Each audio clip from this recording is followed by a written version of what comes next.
ఆసక్తి వచ్చింది అందరూ కూడా యేసుక్రీస్తు పేట వందనాలు తెలియజేస్తున్నాము. మరి ఈ సమయంలో మీరు చాలా చక్కగా మీరు ఏదైతే ఈ 30 రోజులు విన్నారో మీరు విన్నటువంటి వాటిని హృదయం ఉంచుకుని ఆ హృదయంలో ఉన్నటువంటి మాటలనే ఇప్పుడు మీ నోటి ద్వారా పలికారు. హృదయం నిండి ఉండి దాన్ని బట్టే నోరు మాట్లాడుతుంది. కాబట్టి మీ హృదయంలో ఉన్నటువంటి ఆలోచన మీరు నిశ్చయంతో ముందుకు వెళ్ళాలని మనస్ఫూర్తిగా కోరుకుంటున్నాను. ఒక విషయాన్ని చెప్పి నేను ముగిస్తాను ఒక 5 నిమిషాల్లోనే. మత్తయి సువార్త 7వ అధ్యాయము 13వ వాక్యాన్ని మనం చూద్దాం. మత్తయి సువార్త 7వ అధ్యాయము 13వ వాక్యం. ఇప్పటి వరకు ఒక ఎత్తు అయితే ముందు మన వాక్యం నేర్చుకునేటువంటి విధానంగానే ఉన్నాయి. తదుపరి మనం చేసేటువంటి పని అది కానివ్వండి మరొక ఎత్తు చూద్దాం. ఇరుక ద్వారమున ప్రవేశించుడి, నాశనమునకు పో ద్వారం వెడల్పును, ఆ దారి విశాలమై ఉన్నది, దాని ద్వారా ప్రవేశించువారు అనేకులు. జీవమునకు పో ద్వారము ఇరుకును, ఆ దారి సంకుచితమునై ఉన్నది, దాన్ని కనుగొని వారు కొందరే. ఈ మాట అర్థమైందనుకున్నా అందరికీ. ఇరుక ద్వారము నాశనం, విశాల ద్వారము పాతాళం నరకానికి పోయేటువంటి ద్వారం. ఇరుక ద్వారము పరలోకానికి వెళ్ళేటువంటి ద్వారం.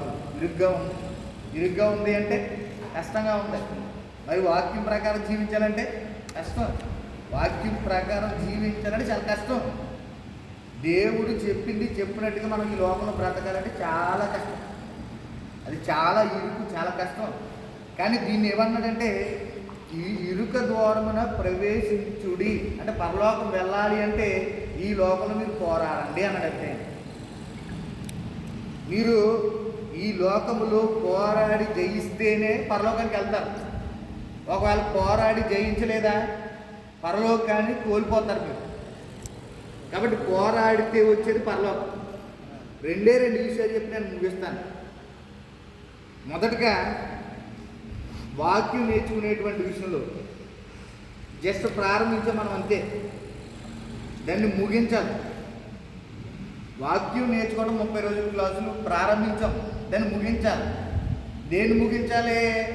వాక్యం 66 పుస్తకాలు పూర్తిగా నేర్చుకునేటువంటి విషయాన్ని ముగించాలి. ఎందుకంటే మీ పరలోకపు తండ్రి పరిపూర్ణుడు కనుక మీరు కూడా పరిపూర్ణుడు ఉండను అన్నాడు. ఆయన ఎంతైతే పరిపూర్ణమైన జ్ఞానం కలిగిన వాడో, ఆయన ఎంతైతే పరిపూర్ణమైన జ్ఞానాన్ని మనకు అనుగ్రహించాడో, ఆ యేసు ప్రభుల ద్వారా ఇచ్చినటువంటి పరిపూర్ణమైన జ్ఞానం పరిపూర్ణంగా నేర్చుకోవాలి. మనం పరిపూర్ణంగా నేర్చుకోవాలి అంటే చాలా ప్రయాసపడాలి. పరిపూర్ణంగా నేర్చుకోవాలంటే చాలా కష్టపడాలి. మనం పరిపూర్ణంగా నేర్చుకునేటువంటి క్రమంలో మనకు ఎదురొచ్చేటువంటిది మనిషి కాదు. మనకు ఎదురొచ్చేటువంటిది కనబడే మనిషి కాదు. కనిపించినటువంటి అపవాది, కనిపించినటువంటి సాతాను. కనిపించే వారితో అయితే పోరాటం చేయగలదు. మరి కనిపించినటువంటి వాడితో చాలా జయించాలి, చాలా కష్టపడాలి. వాక్యం నేర్చుకోవడానికి చాలా కష్టపడాలండి, చాలా ప్రయాసపడాలి. చాలామంది ప్రారంభిస్తున్నారు, కొనసాగింపు వచ్చేటప్పటికి లేదు. కొనసాగింపే లేనప్పుడు మరి ముగింపు ఎక్కడ ఉంటుంది? ఈ వాక్యం నేర్చుకునే విషయంలోనే మనము కొనసాగించలేక ముగింపు దశకు వెళ్ళకపోతే మరి వాక్యం నేర్చేసుకుంటే సరిపోద్దా? నేర్చేసుకున్నాను నేను వాక్యం 66 పుస్తకాల వాక్యం నేర్చేసుకున్నాను నేను. సరిపోతుంది 66 పుస్తకాల వాక్యం నేర్చేసుకుంటే? మరి నేర్చుకున్న తర్వాత ఏం చేయాలి? నేర్చుకున్న తర్వాత నన్ను నేను బండ మీద కట్టుకున్నాను. నేను అనేక మంది ఏం చేయాలంటే క్రీస్తుని బండ మీద కట్టాలి. ఈ నేర్చుకోవడమే ఒక ఎత్తు అయితే, ఈ నేర్చుకోవడమే ఎంతో కష్టమైతే మరి ఆ పని చేయడం అది ఇంకా కష్టం, అది చాలా కష్టం. కాబట్టి ఈ 2 విషయాల్లో మనం పరిపూర్ణులుగా ఉండగలిగితే ఆ పరలోక రాజ్యం మనదే. వాక్యం నేర్చుకుంటున్నాం. ఆది కాండం నుంచి ప్రకటన గ్రంథం వరకు దేవుడి చిత్తం ఏమై ఉందో ఆ చిత్తం మొత్తం మనం నేర్చుకోవాలి. మొదటగా ఆ చిత్తం నేర్చుకునేటువంటి క్రమంలో ఎన్నో ఇబ్బందులు, ఎన్నో ఇరుకులు, ఎన్నో కష్టాలు, ఎన్నో బాధలు, ఎన్నో శ్రమలు, ఎన్నో ఆటంకాలు, ఎన్నో అడ్డుబండలు అవన్నీ ఎదురవుతాయి. వాటన్నిటినీ కూడా జయించుకుంటూ, వాటన్నిటిని కూడా దాటుకుంటూ వాక్యం నేర్చుకోవాలి. ఫస్ట్ పూర్తిగా నేర్చుకున్నటువంటి తర్వాత పని చేయాలి. పని చేస్తున్నప్పుడు ఇంకా అధికంగా ఉంటాయి కష్టాలు.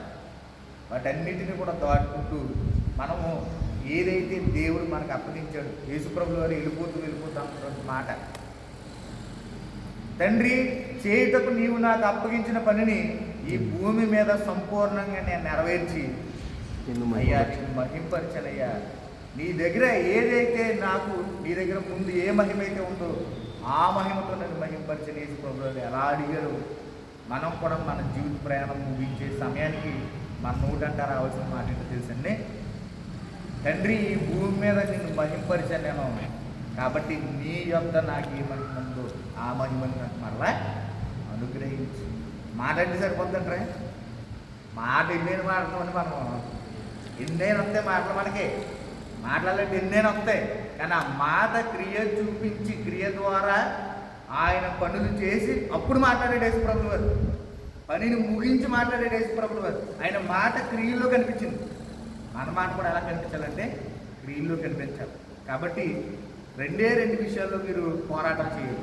ఒకటి వాక్యం పూర్తిగా నేర్చుకునే విషయంలో పోరాడాలి, రెండవది నేర్చుకున్న వాక్యాన్ని అనేక మందికి పూర్తిగా నేర్పించేటువంటి విషయంలో పోరాటం చేసి, ఆ పోరాటం చేసి మనం ఎక్కడికి చేరుకోవాలంటే పరలోకానికి చేరుకునే వారికి ఉండాలని నేను తెలియజేస్తూ, మరి మీరు ఇంకా ఆత్మీయంగా ముందుకు వెళ్ళాలి.